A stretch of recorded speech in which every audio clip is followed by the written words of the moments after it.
Hello YouTube, hello boys and girls, welcome back to the next part of my Hearts of Iron 3 Germany Let's Play. Every time I upload a recording, I'm always trying to review my commentary and watch that video from start to the end. And what I have realized until now is that I'm quite bad at explaining some things, and actually I'm having a hard time at finding the right words for what I want to say. So I hope that you don't mind me, and I hope that I'm not boring to you, because English is not my native language and sometimes it is really hard to say things that are on my mind. I'm struggling with it, trust me. It's a real struggle for me. Much harder than it was for Poland in a World War II. But alright, what I forgot to do at the start of the game, and what I usually like to do, is to increase my construction practical. What it is, if you click on your production, and let's say you want to build an air base, you will see that each airbase will rise your construction practical by plus 0.1. It will rise it. Each airbase will rise your construction practical by 0.1. If you mouse over this button, you can see that our current construction practical reduces the building cost and time by 3.9%. So if we are working on our construction practical and improving it, then we will be able to construct our industrial capacity, air bases and naval bases much faster and for a much cheaper price. Same thing is for your divisions, for your air wings, for your fleets. Let's say you wanna build an armor brigade, 4 armor, no, let's combine it with 2 armor brigades, 1 infantry brigade, brigade and artillery. In this part of the screen you will see that this type of division will rise your armor practical by plus 2 will rise your infantry practical by plus 0.2 and will rise your artillery practical by plus 0.4. If you mouse over this icon over there, you can see that our current armor practical reduces the building cost and time by 5.7%. Our current infantry practical reduces the building cost and time by 4.7%, and our current artillery practical reduces building cost and time by 6.8%. And how you can rise that practical value? You can rise it by building that type of divisions, and you can rise it by using them in a battle. If you go on a technology screen,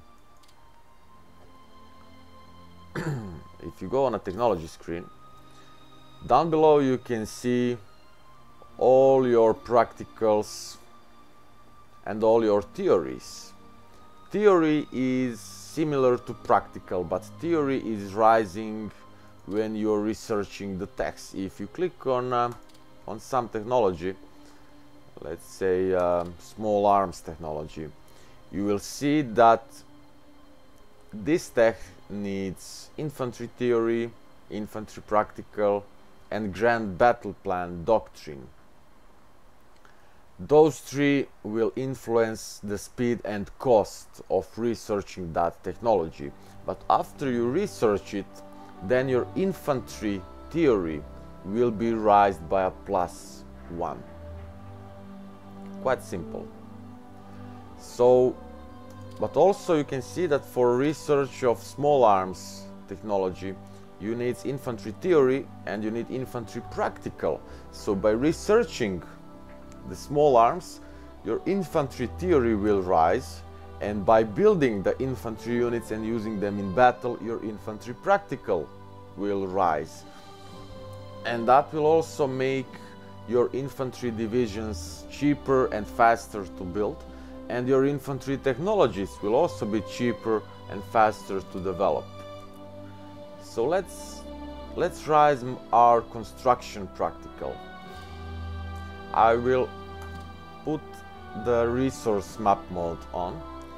All those green provinces are where we have our industrial capacity. In the start of the game you will usually see your resources and industrial capacity in the same province, but you don't have to position, you don't have to build your industrial capacity where you have resources. You can build it anywhere on the map. What I will recommend you, I'm building 2 industrial capacities here, I'm building 2 over here, 2 over here. What I will recommend you is to spread your industrial capacity around the map, because if your enemy decides to bombard your industrial capacity, you can lose a lot of it if you position all your industrial capacity in one place. But if you spread it around and your enemy decides to bombard this province, you lose only industrial capacity that you have in that province. Of course, it can be repaired later, but repair rates are slow and your industrial capacity will be damaged, which you don't want. So I will not build too much. I am going with 2, 4, 6, 8, 10 industrial capacity, but let's give those 2 a top priority, and those 3 sets I can build up later.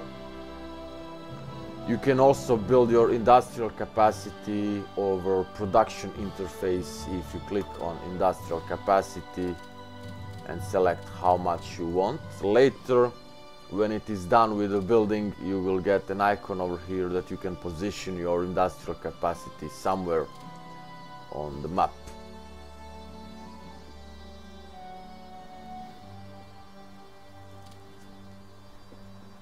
And if you think that you don't need any more industrial capacity, one thing that also rises your construction practical is the building of air bases, naval bases. So let's build an air base somewhere close to France. Let's say over here. Or no. I can improve, since you can see that my interceptor unit have 3 units of interceptors in it, and I also did the same thing for my tactical bombers. So each air wing that I have created have 3 bombers or 3 interceptors in. Level 2 air base can, if you mouse over it,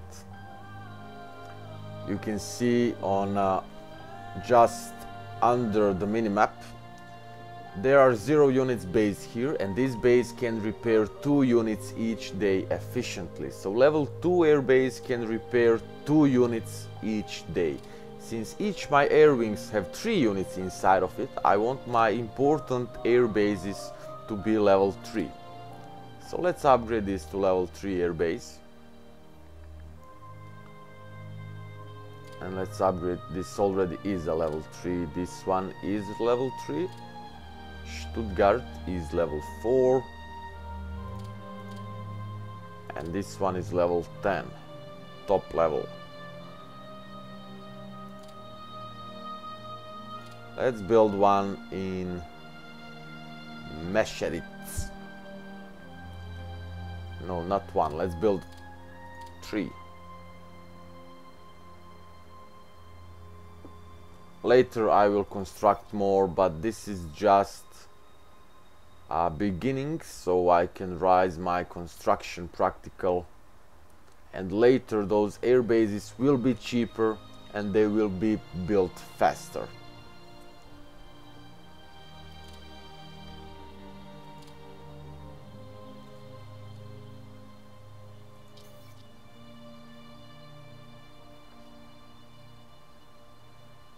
really have a lot of diplomacy points, so I can lower down my leadership distribution. My officers are also at highest 140%, so I will put officers recruitment at 0. But I would like to have more spies, so let's put diplomacy back to 4 and keep the rest into espionage. Maybe I can research a bit more techs, Arctic warfare, equipment. Not crucial to have, but maybe I will need it later when my divisions reach the Soviet Union.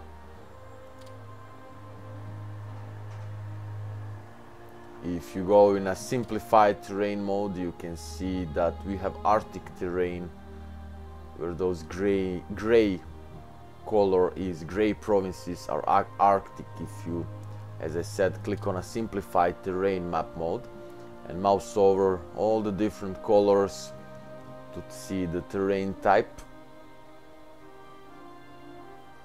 and simplified terrain map mode can be helpful later to decide which kind of your or where to set your defense walls and which kind of divisions you want to engage. You can see that those purple provinces are urban terrain, and you don't want to attack your urban terrain with armored vehicles because they have a huge penalty when fighting in urban centers. You want to engage your infantry when fighting in urban. And how do you know that? What kind of division have what kind of penalty on a terrains? Go on a production screen. Let's say you want to build a division with only armors, and if you mouse over the terrain icon over here, I hope you can see it well, you can see that in the mountains this type of division will get a penalty of 80% when attacking the mountains. In urban centers it will also be minus 80%. In jungles minus 80%, in the fourth attack minus 10%, amphibious attack minus 130%. For amphibious attacks only marines are actually good. But let's say I want to combine light armor with motorized infantry. If you mouse over the terrain, you will see the changes. Now in urban we have minus 65%, just because we have less armor and more infantry. Just try to play with different type of brigades, mouse over the terrain icon, and you will see what you will get. Over here we also have some stats for this type of division. Maximum speed, as I already said in a first recording or second recording, I think, maximum speed of your divisions depends on a slowest type of brigade. Let's check out the motorized infantry. Speed 8. Light armor have speed of 9. And if you combine them in a division, you can see that speed of this division will be 8.3. If I leave only motorized infantry, it will still be 8.3, because motorized infantry is slowest brigade in that division. If I add some slow units, let's say I have motorized brigades, so now the maximum speed of this division is 8.3. If I add a fast unit which have higher speed of 9, speed of that division will still be 8.3, because motorized infantry is slowest. But if I had even slower brigade, artillery for example, which have 4 speed, then maximum speed of this division will also be 4, which makes sense. And that's the reason I wanted to research a self-propellered artillery in a start of the game, so I can build self-propellered artillery which have speed of 7. So if I have light armors, for example, I want to combine them with artillery, but just plain artillery would be too slow, and my speed of 9.5 would drop to 4 kilometers per hour if I combine them with a regular artillery. But if I combine it with a self-propellered artillery, then speed of this division will be 7.5. A huge difference. Huge difference. Italy enforced a puppet on Ethiopia. Let's check out how my neighbors are standing. I hope that nationalist Spain will win the war. My officer ratio is still at 140. Let's rise the leadership distribution for research.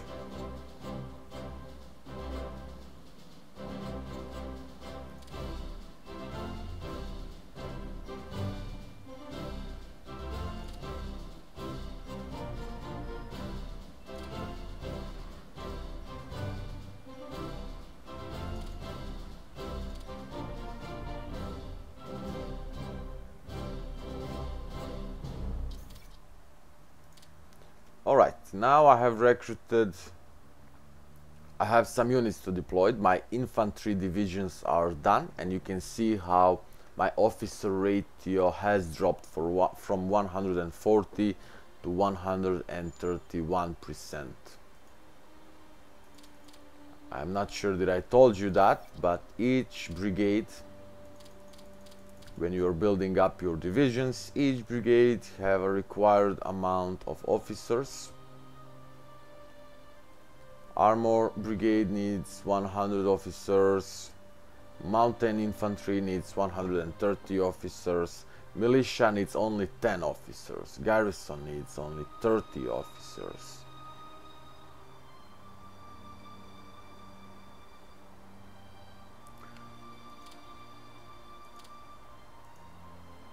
Let's position those close to Czechoslovakia border. I will select them all and create a higher command, which means a corps that they will be attached to. And when selected my corps, we'll press the A button, or you can click on this button over here and attach it to my first army. Then select all of them and assign the leaders. Germany really don't have problems with the leaders, especially later in game, so no need to be afraid that you will waste some of your good leaders, because later in game you will have huge amount of good leaders that you can choose from.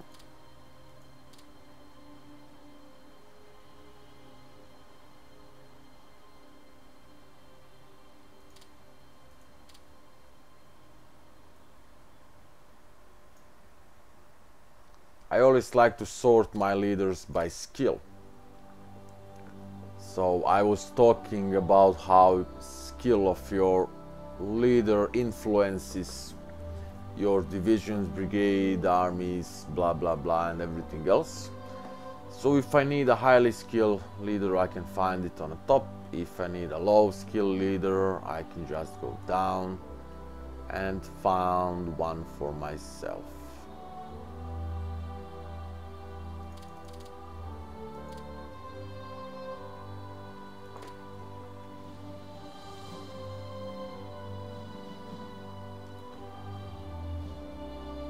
The game is starting quite slow.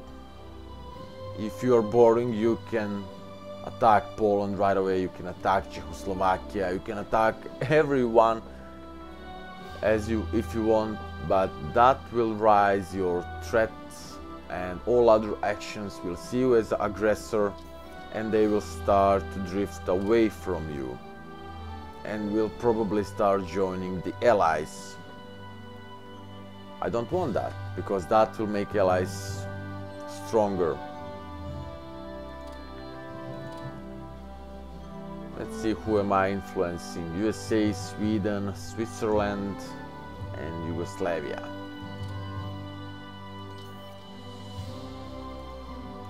But I'm investing a leadership to influence only 2 nations, and those other 2 I'm influencing only USA and Yugoslavia.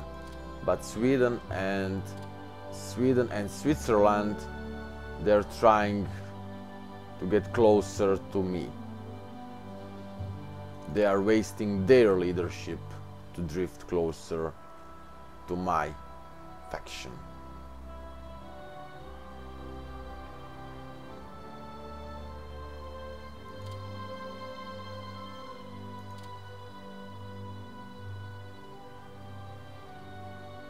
After you set up your basic setup, then you can speed things up on a maximum speed, and each time you get some kind of notification. For example, if you see this red number 1 up there, that means that I'm wasting my 1 industrial capacity. I see wasted. I'm wasting 0.36 on consumer goods and 0.76 on reinforcements. So let's correct it. I don't want to waste my industrial capacity. Now everything is fine. This icon means I have inefficient research. Agriculture is 2 years ahead in research. But since I don't have a need for something else to invest my leadership in, I will keep that as it is. I can pause the game again. Technological improvement, anti-tank barrel and sights advanced, blah blah blah. So we will remove that out of the queue. I don't want to research those ahead of the time. I should correct my leadership distribution now. And since I really have a lot of it, I can allow myself to invest more into diplomacy and influence more nations.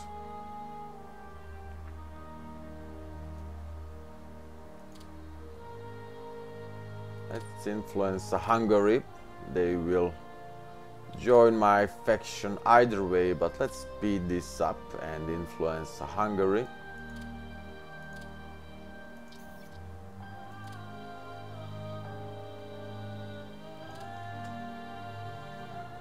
And Romania. Yeah, let's influence Romania also. They will be quite helpful later in game, at least I hope. Alright. Huge amounts of leadership. I don't know what would I do with it. Let's continue. On a maximum speed. The real things will start to happen somewhere around 1938, when I annexed Austria, start annexing Czechoslovakia.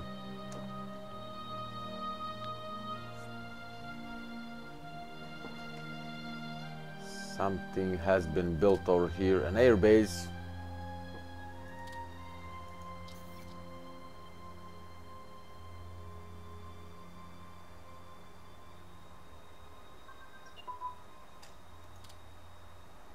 Militia, light artillery, advance. As I am removing technologies out from the queue, I have even more leadership, and I really don't know what would I do with it. I don't want to research ahead of the time, because that's wasting my leadership even more. But if I have to, I have to. I will have more to research next year. In 1937 I will be able to research 1938 technologies without the penalty. So now 7th July, I need 6 more months. But look at the problem, then I will have huge amounts of technologies to research again. Because all those techs that I'm researching now, even some new techs that I want to get, I will have to invest my leadership in research. Alright, let's continue, full speed ahead.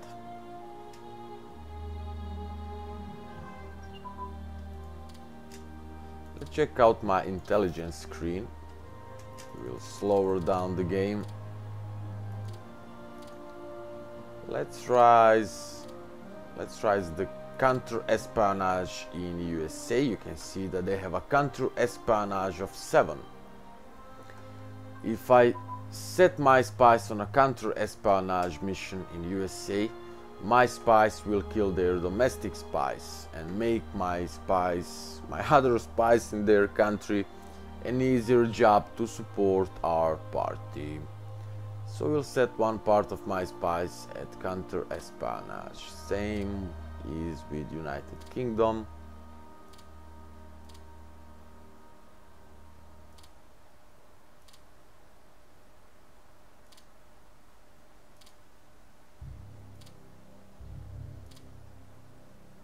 Soviet Union, increasing the threat. You can even do the tech espionage. And that will slow down their research rate, but there is also a chance that you steal some technologies from your future enemies, and you can steal only technologies which that are better than yours. For example, if my infantry techs are at 1934 and their infantry tech is at 1936, then I will probably be able to steal that technology, but everything is random. Everything is random and you cannot choose what you want to steal and what not. Alright, proceeding, full speed ahead, one more time. My supplies are dropping and I should invest some of my industrial capacity into upgrades now, since I have researched the artillery and anti-tank technologies. I think now I need to invest 7.68 into upgrades, and I will do so because later when I research all those infantry technologies, no, I'm not researching infantry, but every time you research a technology you will have to invest some part of your industrial capacity into upgrading your existing divisions. And if you have a lot of infantry divisions, if you have 100 infantry divisions, for example, and imagine what would happen if you research next level of technology. And there is not only one, you have 4. You have small arms, you have light artillery, you have infantry anti-tank weapons, and you have infantry support weapons. Imagine what would happen if you research those 4 technologies that will upgrade your infantry to the next level, and you have 100 infantry divisions. That's huge amounts of industrial capacity that you need to invest into the upgrades. So I'm always trying to upgrade little by little, and what you can even do is, let's say you are fighting the Soviet Union and you want those units, all divisions over here are really important to you and you want them to be upgraded first. What you can do, you can select all divisions that are important to you and you have a button over here. 0 out of 17 selected units have a priority for upgrades and reinforcements enabled. You can click on that, and now all those divisions that I have selected will get a priority for upgrades and for reinforcements. You also have an option, for example, you can select your garrison units like this. Hold the shift button, hold the shift key and click on divisions you need. You also have an option to disable the upgrading of those units, upgrading and reinforcing. If some units are not important to you, you can do so. Production, I'm wasting my IC on upgrades, so those are upgraded now.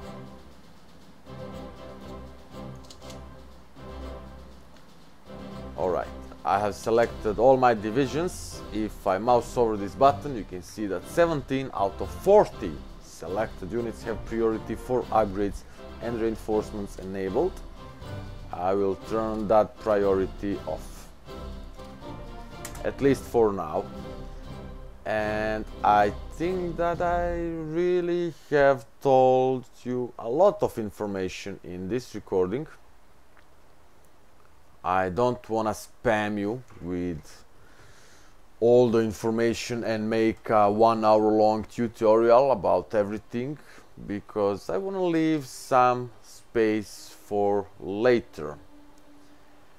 I have destroyers done, so I can deploy them in one of my naval bases, but you will see all that in the next recording.